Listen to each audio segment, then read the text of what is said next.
গোলান্দে ভাগান তা বলছি ওরা কিছু বলাবেন গোলান্দে ভাগান।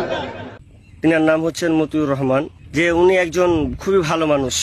তো আমি দুঃখিত এর জন্য, তার মান সম্মান নিয়ে খেলা হচ্ছে।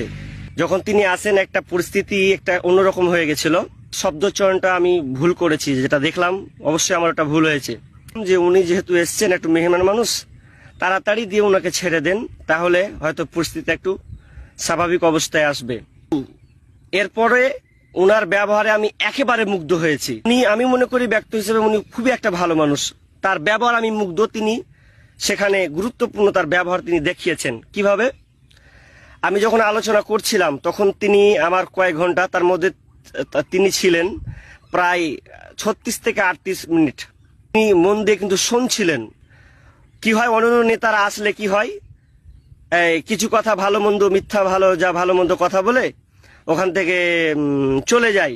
তো যারা ওই ভিডিওটা নিয়ে কাটছাট করেছেন বা সোশ্যাল মিডিয়াতে ছাড়ছেন, এটা একেবারে ভুল। আর এটা এক নম্বর আমার ভুল, কারণ আমি ওনাকে সরাসরি এটা বলতে চাইনি। আমার বলা উদ্দেশ্য ছিল যেন ওনাকে তাড়াতাড়ি এখান থেকে বিদায় করেন, কারণ পরিস্থিতি খুব একটা, কারণ মানুষ ছবি তুলছে, বিভিন্ন রকম এরকম করছে, তাহলে আলোচনা মানুষ শুনবে না। কিন্তু উনি কিন্তু ধৈর্যের সঙ্গে আলোচনা শুনছিলেন, যদিও বলিনি, কথাটা মাইকে শো করে নিয়েছিল। এই জন্য আমি খুবই দুঃখ ভারাক্রান্ত